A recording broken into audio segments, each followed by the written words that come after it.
तो दोस्तों नमस्कार, मिस्टर रिंकू ऑफिशियल चैनल में एक और वीडियो के साथ अकबर बीरबल की कहानी एवं हरे घोड़े की कहानी तो देखिए बीरबल की बुद्धिमत्ता का परिचय देती है। महाराज अकबर एक शाम अपने प्रिय मंत्री बीरबल के साथ अपने शाही बगीचे की सैर करने निकले। वह बगीचा बहुत सुंदर था, चारों ओर हरियाली थी और फूलों की सुगंध वातावरण को और भी सुंदर बना रही थी। तब महाराज अकबर ने बीरबल से कहा, बीरबल, क्या तुम इस हरे बगीचे में मुझे हरे घोड़े पर सैर करा सकते हैं? मेरी यह इच्छा पूरी कर दो। आपको 7 दिन की मोहलत मैं देता हूं। इतने दिनों में मेरे लिए हरा घोड़ा ढूंढ कर लाओ। अगर ऐसा नहीं कर सके तो मुझे अपना चेहरा मत दिखाना। घोड़े की खोज में बीरबल। राजा और बीरबल दोनों जानते थे कि दुनिया में आज तक कोई हरे रंग का घोड़ा नहीं हुआ था, लेकिन राजा चाहते थे कि बीरबल किसी बात में हार मान ले, इसलिए उन्होंने बीरबल को यह आदेश दिया। लेकिन बीरबल बहुत चालाक भी थे। उन्हें राजा की इच्छा का पूरा ज्ञान था, इसलिए उन्हें घोड़ा खोजने का बहाना बनाकर 7 दिनों तक घूमना पड़ा। 8वें दिन बीरबल राजा के दरबार में पहुंचे और कहा, महाराज, आपकी आज्ञा के अनुसार मैंने आपके लिए हरे घोड़े का इंतजाम कर लिया है। उसके मालिक, हालांकि 2 शर्तें हैं।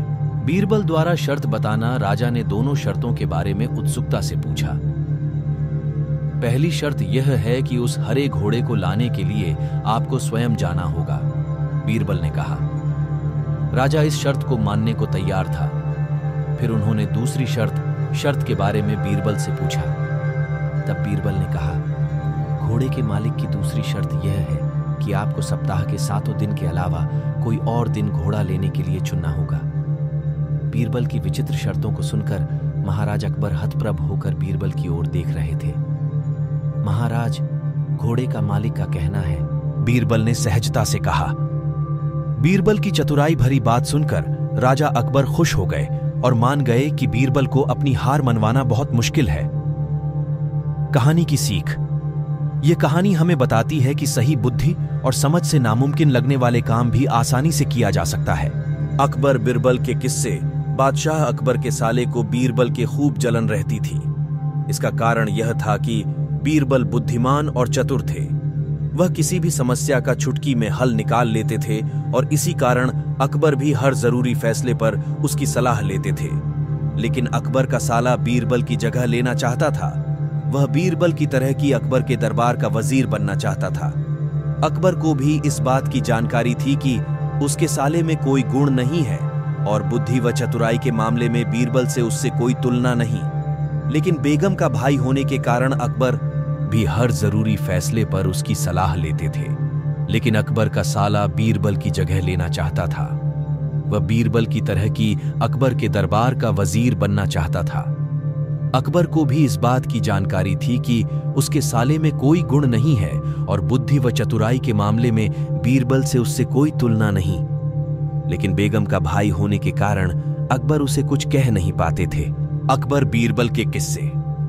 अकबर का साला। एक दिन अकबर ने अपने साले को एक कोयले से भरी बोरी दी और कहा कि जाओ, इसे हमारे राज्य के सबसे मक्कार और लालची सेठ दमदहीलाल को बेचकर दिखाओ। अगर तुम यह काम कर देते हो तो मैं तुम्हें बीरबल की जगह दरबार का वजीर बना दूंगा। हालांकि इस अजीब शर्त को सुनकर साले साहब बहुत हैरान हुए, क्योंकि उसे पता था कि वह कंजूस सेठ के पास से 1 रुपये भी निकाल पाना मुश्किल है। लेकिन फिर भी वह कोयले की बोरी लेकर चला गया। इसके बाद हुआ वही जो होना था। सेठ दमदहीलाल ने कोयले की बोरी भी रख ली। और अकबर बीरबल के किस्से। अकबर का साला। एक दिन अकबर ने अपने साले को एक कोयले से भरी बोरी दी और कहा कि जाओ, इसे हमारे राज्य के सबसे मक्कार और लालची सेठ दमदहीलाल को बेचकर दिखाओ। अगर तुम यह काम कर देते हो तो मैं तुम्हें बीरबल की जगह दरबार का वजीर बना दूंगा। हालांकि इस अजीब शर्त को सुनकर साले साहब बहुत हैरान हुए, क्योंकि उसे पता था कि वह कंजूस सेठ के पास से 1 रुपये भी निकाल पाना मुश्किल है। लेकिन फिर भी वह कोयले की बोरी लेकर चला गया। इसके बाद हुआ वही जो होना था। सेठ दमदहीलाल ने कोयले की बोरी भी रख ली और बदले में 1 ढेला भी नहीं दिया।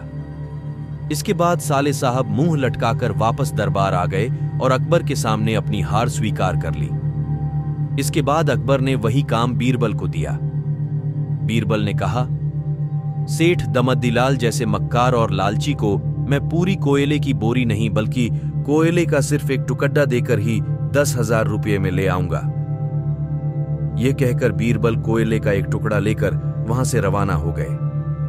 जब बीरबल ने एक कोयले के टुकड़े से कमाए 10,000, सबसे पहले बीरबल ने एक दर्जी के पास से मखमली कुर्ता सिलवाया और गले में हीरे मोतियों की मालाएं पहन ली। महंगी जूती पहनकर बीरबल ने कोयले के टुकड़े को बारीक सुरमे की तरह पिसवाया। पिसे हुए कोयले को एक सुरमे की छोटी चमकदार डिब्बी में भर लिया।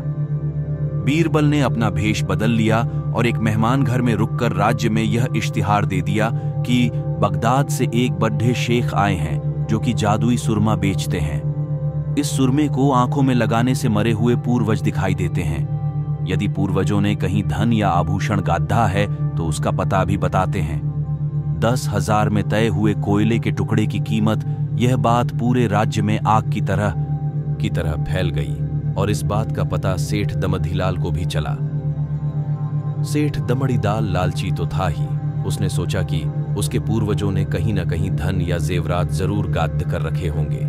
इसीलिए वह तुरंत भेष बदले हुए बीरबल के पास पहुंच गए और सुरमे की डिब्बी खरीदनी चाहिए। इसके बाद बीरबल ने सुरमे की कीमत 10,000 बताई और सेठ दमड़ीलाल भी 10,000 में मान गया। इस तरह से एक कोयले के टुकड़े की कीमत 10,000 में तय हो गई। लेकिन सेठ दमड़ीलाल ऐसे ही किसी चीज पर पैसे नहीं देता था, बल्कि वह बहुत होशियार भी था। उसने कहा, पहले मैं अभी ये सुरमा लगाऊंगा। अगर मुझे मेरे पूर्वज नहीं दिखे तो मैं पैसे वापस ले लूंगा। बीरबल ने कहा, जी हुजूर, आप ऐसा कर सकते हैं। चलिए शहर के चौराहे पर चलिए और वहां इस करिश्माई सुरमे को जांच लीजिए। इस तरह से चौराहे में सुरमे के चमत्कार को देखने के लिए भीड़ इकट्ठा हो गई। बीरबल ने ऐलान किया कि ये सेठ अभी तुरंत ये करिश्माई सुरमा अपने आंखों में लगाएंगे और अगर ये उन्हीं की औलाद होंगे जिन्हें ये अपना माँ बाप समझते हैं तो इन्हें इनके पूर्वज दिखाई देंगे और गड्ढे हुए धन के बारे में बताएंगे। लेकिन अगर आपके माँ बाप में से किसी ने भी बेईमानी की होगी और आप उनकी असल औलाद नहीं होंगे तो आपको कुछ भी नहीं दिखेगा। और ऐसा कहते ही बीरबल ने सेठ की आंखों में सुरमा लगा दिया। इस तरह से सेठ असमंजस में पड़ गया। उसने सुरमा लगाया और अपनी आंखें खोली। दिखना तो वैसे भी कुछ नहीं था, लेकिन सेठ बेचारा करता भी तो क्या करता। उनसे अपनी इज्जत बचाने के लिए बीरबल को 10,000 रुपये दे दिए और आग बबूला होकर वहां से चला गया। अकबर के साले ने मान ली हार। एक कोयले के टुकड़े से कमाए 10,000 रुपये लेकर बीरबल तुरंत अकबर के पास पहुंचा और रुपये थमाते हुए सारी कहानी सुनाई। पास में बैठे अकबर के साले का मुंह लटक गया और वह बिना कुछ कहे घर लौट गया। इस किस्से के बाद बीरबल के साले ने पूरी तरह के अपनी हाल मान ली और कभी बीरबल का स्थान नहीं मांगा। वीडियो को लाइक, कमेंट, शेयर करें और हमारे YouTube channel mister Rinku official channel को सब्सक्राइब करें। धन्यवाद। तो फिर मिलते हैं अगली अद्भुत कहानी के साथ।